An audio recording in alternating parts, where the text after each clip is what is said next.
최첨단 해양 강국과 방산 강자 한국의 숨겨진 초격차. 우리가 알지 못했던 한국 기술력의 놀라운 진실. 세계 최고 기술 국가들도 인정한 한국의 해양 강국 이야기와 방산 강자로서의 면모를 캐나다 해군 장교의 실화를 바탕으로 한 감동적인 스토리로 준비했습니다. LNG 벙커링 기술부터 세계 시장을 석권한 K방산까지 한국이 어떻게 세계를 놀라게 했는지 그 비하인드 스토리를 지금부터 시작합니다. 영상을 시작하기 전 구독과 좋아요 버튼을 눌러주시면 앞으로 더 다양한 한국의 숨겨진 이야기로 찾아뵐 수 있습니다. 그럼 시작하겠습니다. 제 이름은 마이클 콜린스, 캐나다 해군 잠수함 사령부 소속 중령입니다. 20년이 넘는 해군 생활 동안 저는 서방 국가들의 군사 기술이 세계 최고라고 굳게 믿어왔어요. 독일, 프랑스, 영국, 미국. 이 국가들이 해양 기술과 군사 장비의 선두주자라는 생각이 당연했죠. 다른 가능성을 상상해 본 적도 없었습니다. 2015년 태평양에서 연합훈련 중 처음으로 한국 해군과 마주쳤던 날이 아직도 생생해요. 솔직히 말씀드리자면 그때 저는 그들을 많이 과소평가했습니다. 아시아 국가들은 결국 서방의 기술을 복제하는 수준에 불과하다라는 편견이 제 머릿속에 깊이 박혀 있었거든요. 부끄러운 생각이지만 사실이에요. 한국 함정이 우리 옆에 정박했을 때 동료 장교들과 나눈 대화가 기억납니다. 아시아 국가들은 겉모양만 그럴듯하게 만들지 실전에서 얼마나 버틸 수 있을까? 이런 말들을 서슴없이 했죠. 심지어 훈련 중에도 그들의 장비와 전술을 의심의 눈초리로 바라봤어요. 2018년 국제해군 심포지엄에서 한국의 조선 기술과 군사 장비에 관한 발표를 들었는데 당시에도 과장된 홍보일 뿐이라고 여겼어요. 발표가 끝난 후 동료들과 술자리에서 결국 아시아 국가들은 서방의 기술을 따라가기 바쁘다며 웃었던 기억이 나네요. 그땐 몰랐습니다. 제 무지가 얼마나 크고 깊었는지를. 그리고 그 생각이 얼마나 잘못됐는지 깨닫게 된 작은 사건이 있었습니다. 2025년 4월 모든 것이 바뀌었어요. 캐나다는 심각한 국가안보 위기를 맞이했습니다. 우리의 노후화된 잠수함 4척이 모두 심각한 기술적 결함으로 작전 불능 상태가 된 거예요. 북극해에서는 러시아의 군사적 움직임이 급증했고 우리의 광활한 해안선은 완전히 무방비 상태로 노출됐죠. 마치 집 앞문을 활짝 열어둔 채 외출한 것과 다름없었습니다. 매일 아침 제 책상 위에는 적색 경고 보고서들이 쌓여갔어요. 러시아 핵추진 잠수함, 캐나다 영해 30km 접근, 불법 어선으로 위장한 정찰선, 서부 해안 출현, 북극해 자원 분쟁 위기 고조. 이런 보고서들을 읽으며 밤새 잠을 이루지 못했습니다. 창백한 형광등 아래서 커피만 들이키며 대책을 고민했지만 현실적인 해결책은 보이지 않았어요. 콜린스 중령, 긴급 상황입니다.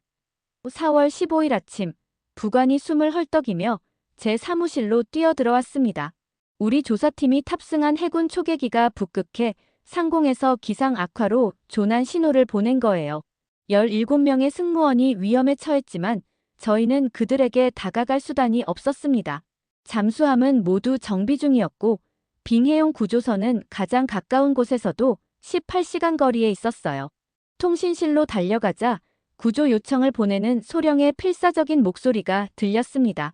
여기는 오로라 C-47, 엔진 2개 모두 결빙으로 작동 중단됐습니다.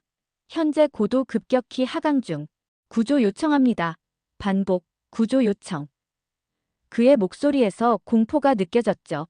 지금도 그 음성이 제 귓가에 생생합니다. 제 심장이 요동쳤어요. 조난 신호를 보낸 위치는 북극해 한가운데 얼음으로 둘러싸인 극지입니다. 영하 40도가 넘는 온도에서 생존 시간은 길어야 몇 시간.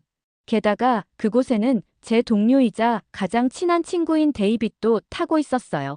데이빗의 세 아이들 얼굴이 머릿속에 스쳐 지나갔습니다. 지원 요청은요? 누구든 도울 수 있는 사람은 없나요? 제가 부관에게 물었죠. 지금 확인 중입니다만 인근에 가용자원이 없는 것 같습니다. 부관의 얼굴은 창백했어요. 눈앞이 캄캄해졌습니다. 이런 상황이 올 거라고 제가 그토록 경고했던 바로 그 순간이 오고야 말았어요. 우리는 곧바로 미국, 영국, 노르웨이에 긴급 지원을 요청했어요. 하지만 돌아온 답변은 절망적이었습니다. 미국은 현재 작전 중인 함정이 없다. 영국은 도달하기에 너무 먼 거리. 노르웨이는 기상 악화로 출항 불가능이라는 답변뿐이었죠. 1시간이 지나고 2시간이 지나도 희망은 보이지 않았습니다. 상황실에서 저는 무력감에 주저앉고 말았어요. 24시간 넘게 잠도 못 자고 커피만 들이키며 구조 방안을 찾았지만 모든 문이 닫혔습니다. 제 손은 떨리고 목은 바짝 말랐어요. 머릿속에서는 계속 데이빗의 웃는 얼굴이 떠올랐죠. 지난 크리스마스 파티에서 그가 건넸던 농담, 아이들과 함께 찍은 사진들, 그리고 제가 그에게 했던 약속이 생각났습니다. 걱정 마. 항상 서로의 등은 내가 지켜줄게. 이게 바로 캐나다 국방의 현실인가? 저는 주먹으로 테이블을 내리쳤어요. 상황실의 모든 사람들이 저를 바라봤지만 아무도 뭐라 하지 못했죠. 우리는 세계 2위의 영토를 가진 나라인데 자국민을 구하지도 못해. 제 목소리는 떨리고 있었습니다. 침묵 속에서 조종사의 마지막 통신이 끊겼고 상황실은 무거운 침묵에 휩싸였어요. 모니터에서는 빨간색 조난 신호만이 깜빡이고 있었습니다. 옆자리에 앉은 윌리엄 제독의 얼굴에는 깊은 주름이 더 깊게 패였습니다. 50년 넘게 함대를 제대로 업데이트하지 않은 대가를 치르고 있군. 그가 한숨을 내쉬었어요. 그럴 시간은 충분했는데 왜 우리는 항상 뒤처지는 걸까요? 저는 목소리를 낮추어 물었습니다. 예산 삭감, 관료주의, 그리고 중요한 결정의 지연. 윌리엄 제독이 중얼거렸죠. 그리고 우리의 오만함도 한몫했어. 제 가슴이 무너져 내렸습니다. 저도 그 오만함의 일부였어요. 다른 국가들의 기술을 과소평가하고 우리만의 방식이 최선이라고 고집했던 그 태도. 그 대가를 지금 치르고 있는 건 아닌지 자책감이 밀려왔습니다. 아마도 곧 구조 헬기를 준비할 수 있을 거예요. 4시간 정도. 부관이 망설이며 말했지만 그게 얼마나 절망적인지 우리 모두 알고 있었죠. 이미 너무 늦었을 테니까요. 북극의 혹독한 추위 속에서 17명의 생명이 시시각각 위험해지고 있는데 우리는 그저 빨간 점이 깜빡이는 화면만 바라보고 있었어요. 제 가슴 속에서는 분노와 절망, 무력감이 소용돌이 쳤습니다. 긴급 교신입니다. 갑자기 통신 장교가 소리쳤어요. 모두의 시선이 그에게 집중됐습니다. 한국 해군 선박이 응답했습니다. 그들이 사고 현장 근처에 있다고 합니다. 뭐라고? 한국 해군이? 저는 믿을 수 없다는 듯이 물었어요. 북극해에서 한국 해군이라니 말이 되지 않았죠. 화면이 전환되고 또렷한 목소리가 통신기를 통해 들려왔습니다. 여기는 ROKS 태평양 한국 해군 연구함입니다. 조난 신호 포착했습니다. 현재 위치에서 45분 거리에 있으며 즉시 구조작전을 개시하겠습니다. 상황실에 있던 모든 사람들의 눈이 휘둥그레졌어요. 희망의 빛이 비쳤습니다. 저는 믿기지 않아 다시 물었죠. 확실합니까? 한국 해군이 북극해예요? 네, 확인했습니다. 그들은 북극해에서 신형 극지방 작전 능력 테스트 중이었다고 합니다. 실시간 영상이 전송되기 시작했어요. 극한의 날씨 속에서도 최첨단 장비와 완벽한 훈련으로 무장한 한국 구조대가 신속하게 움직이는 모습이 보였습니다. 그들의 극지방 작전복, 첨단 통신 장비, 무인 수색 드론까지 모든 것이 완벽했어요. 저건 윌리엄 제독이 화면을 가리켰습니다. 최신형 LNG 추진 쇄빙함이군. 우리가 개발을 검토만 하고 있는 그 기술을. 제 마음속에 믿음과 의심이 교차했어요. 정말 그들이 우리 대원들을 구할 수 있을까? 그런데 한국팀의 움직임은 전문적이고 확신에 차 있었습니다. 마치 이런 상황을 위해 수백 번 훈련해온 것처럼 보였어요. 한국 구조팀과 직접 통신할 수 있게 해주세요. 제가 요청했습니다. 곧 화면에 한국 구조팀장 이준호 대위가 나타났어요. 그의 얼굴에는 긴장감이 있었지만 또렷한 눈빛은 자신감을 보여주었죠. 이준호 대위님, 도움에 정말 감사드립니다. 상황이 매우 위급합니다. 제가 말했어요. 걱정 마세요. 콜린스 중령님. 우리 태평양호는 이런 상황을 위해 설계됐습니다. 최신 열화상 탐지 시스템과 극지 구조 장비를 갖추고 있어요. 승무원들을 반드시 찾아내겠습니다. 그의 확신에 찬 목소리에 처음으로 희망이 솟아올랐습니다. 6시간 후 기적이 일어났어요. 한국 구조팀은 모든 승무원을 안전하게 구조하는 데 성공했습니다. 데이빗을 포함한 17명 전원이 저체온증 초기 증상만 있을 뿐 목숨을 잃은 사람은 없었죠. 저는 너무 기뻐 눈물이 났습니다. 더 놀라운 것은 그들이 사용한 기술이었어요. 구조작전 후 태평양호의 함장 박진영 대령이 우리에게 브리핑을 하기 위해 화상 연결했습니다. 우리 함정은 대양조선에서 건조된 최신형 연구 겸 구조함입니다. 영하 40도에서도 작동 가능한 극지방. 특수 설계와 20일 이상의 연속 작전이 가능한 LNG 추진 시스템을 갖추고 있죠. LNG 추진 시스템이요? 극지방에서요? 저는 놀라움을 감추지 못했어요. 네, 우리는 영하 162도의 극저온에서도 LNG를 안정적으로 저장하고 운용하는 기술을 개발했습니다.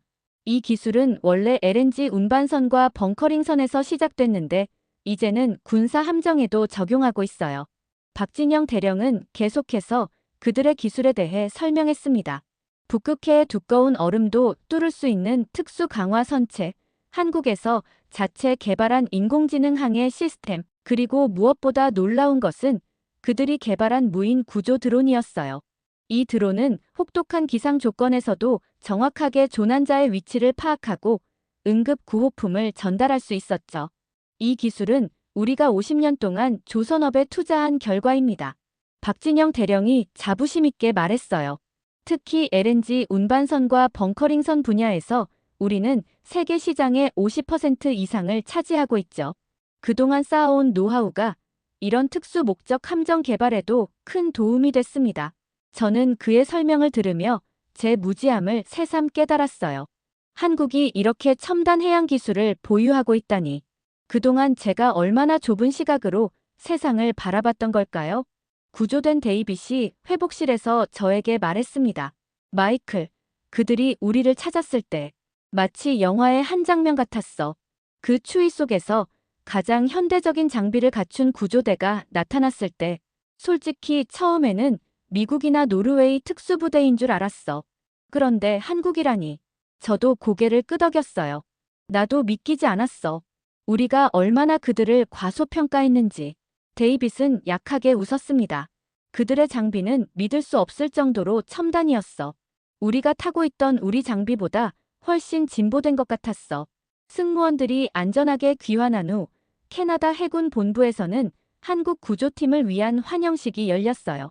저는 그 자리에서 박진영 대령과 이준호 대위를 비롯한 한국 해군 장교들과 깊은 대화를 나눴습니다. 솔직히 말하면 저는 아시아 국가들의 군사기술과 해양 능력을 많이 과소평가했어요. 이번 일로 제 생각이 완전히 바뀌었습니다. 제가 진심으로 고백했죠. 박진영 대령은 미소를 지었습니다. 이해합니다. 콜린스 중령. 우리도 처음에는 많은 편견과 싸워야 했으니까요. 하지만 중요한 건 기술과 결과라고 생각합니다. 대화가 이어지면서 저는 한국이 얼마나 빠르게 발전했는지 듣게 됐어요. 6.25 전쟁 이후 폐허에서 시작해 세계적인 기술 강국으로 성장한 과정, 조선업에서 세계 1위를 차지하게 된 배경, 그리고 방위산업의 급성장까지. 며칠 후 우리 해군 사령부는 한국 방산 기업들을 초청해 긴급 미팅을 가졌습니다. 산해방산과 대양중공업의 프레젠테이션은 충격적이었어요. 그들이 보여준 해룡3와 배치2 잠수함은 기존의 모든 개념을 뛰어넘는 것이었죠. 이 잠수함은 AIP 시스템과 리튬 배터리를 함께 탑재해 20일 이상 잠항할 수 있습니다. 산해방산의 김태영 이사가 설명했어요.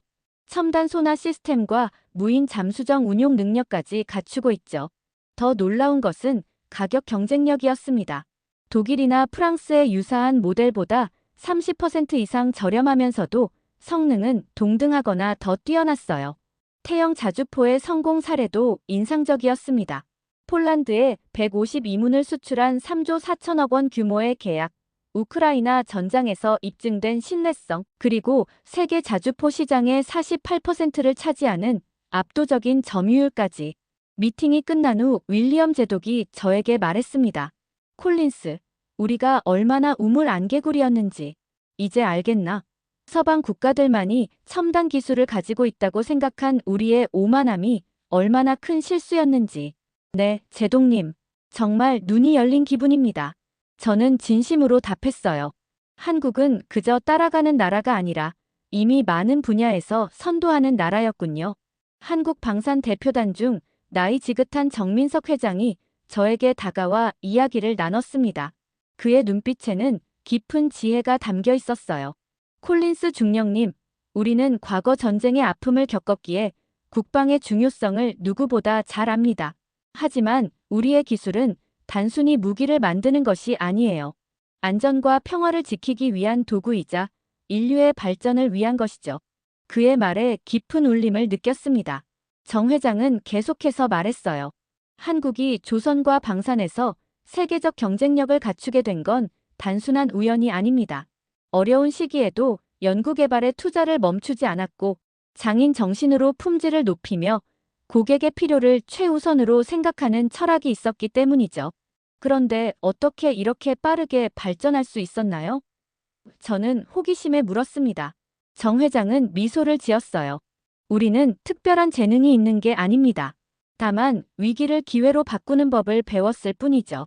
6.25 전쟁 이후 폐허에서 IMF 외환위기에서 그리고 글로벌 금융위기에서도 우리는 항상 더 강하게 일어났어요. 실패를 두려워하지 않고 끊임없이 도전하는 정신. 그게 우리의 핵심입니다. 그의 말을 들으며 저는 깊은 반성에 빠졌어요. 서구 중심적 사고로 다른 나라들의 능력을 얼마나 과소평가했는지를 돌아보게 된 것입니다.